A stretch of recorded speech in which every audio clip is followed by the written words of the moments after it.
প্রথা মেনে রথযাত্রার পবিত্র দিনে মা দুর্গার কাঠামোতে মৃত্তিকা লেপন করা হয়। আর এই মাটির ছোঁয়াতেই শুরু হয়ে যায় বাঙালির শ্রেষ্ঠ উৎসব দুর্গাপুজোর শুভ সূচনা।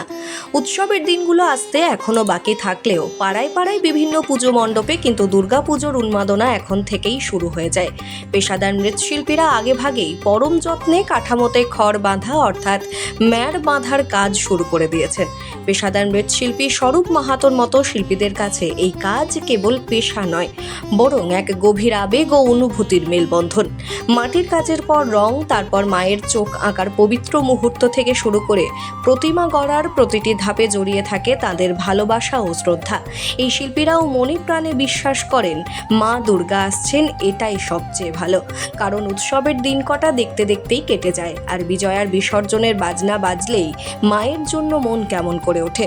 ফের এক বছরের দীর্ঘ অপেক্ষা, কিন্তু আসা যাওয়ার এই চিরন্তন নিয়ম নিয়েই তো আমাদের জগৎ, আমাদের জীবন। আর এই আনন্দ ও বিষাদের পথ ধরেই এগিয়ে চলে আমাদের পথ চলা। মায়ের এই আগমনী বার্তা সবার জীবনে অনাবিল আনন্দ ও শুভ শক্তির আলো ছড়িয়ে দিক। দেখুন ভুবনডাঙ্গার জাগরণী ক্লাবের দুর্গা মন্দিরে প্রস্তুতির সেই মুহূর্ত।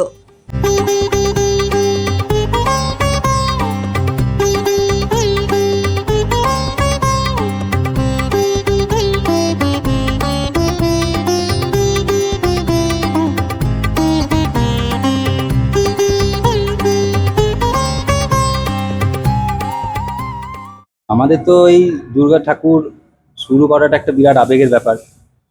আমরা এই নতুন আবার কাজ শুরু করলাম সিজনের।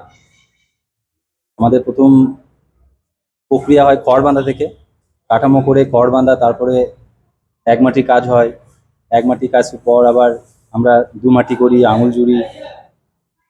প্রচুর পরিশ্রমের মধ্যেও ভীষণ আনন্দ থাকে এই কাজটার মধ্যে। আর চোখ আঁকাটা একটা বিরাট আবেগের ব্যাপার। যখন আমরা ঠাকুরের চোখ আঁকতে উঠি, আমরা সত্যি দেবদেবীরকে প্রণাম করেই উঠি, যে ওই ঠাকুরের ওই চোখের তেজকে দেখা, ওকে আনা খুব খুব ভালো লাগে। এবং যখন আমরা ঠাকুরকে কমপ্লিট করে যখন আমরা পুজো দেখতে আসি, তখন মনে হয় যে এটা আমরা করেছি আদেও না, মা নিজের রূপ নিজেই নিয়েছে। সত্যিই দৈব ব্যাপার। আমাদের হাতে সবটা থাকে না, কিছুটা মা নিজেও কাজ নিজেও গড়িয়ে নেয়, আমাদের দ্বারা সবটা হয় না। কতটা আনন্দ হয় দুর্গাপুজোয়? ভীষণ আনন্দ হয়। ঠাকুরের বায়না থেকে শুরু করে নতুন কাজ করব, মাকে আবার গড়বো নতুন করে। এটা একটা খুব খুব আনন্দের বিষয়। এটা এটা বলা যাবে না। আপনারা যেহেতু মৃৎশিল্পী, দুর্গাপুজোর সব থেকে বেশি সময় মা দুর্গার সাথে আপনারাই কাটান। তো সেই জায়গায় দাঁড়িয়ে এই যে এই অনুভূতিটা কেমন, যখন এই যে পুজো আসছে আসছে এটাই ভালো, তারপর যখন শেষ হয় কতটা মন খারাপ হয়?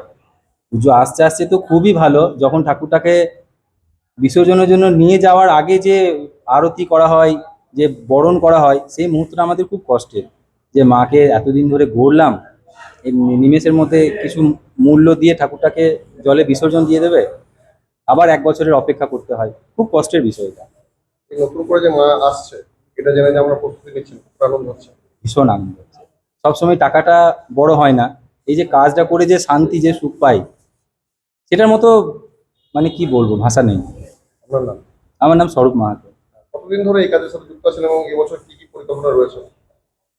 আমার এই কাজে খুব বেশি দিনের কাজ আমি করিনি, আমি ওই দেখে দেখে শিখেছি যতটুকু। তো আমার এটা মোটামুটি আমি প্রায় এই 12-14 বছর দুর্গা ঠাকুর করছি।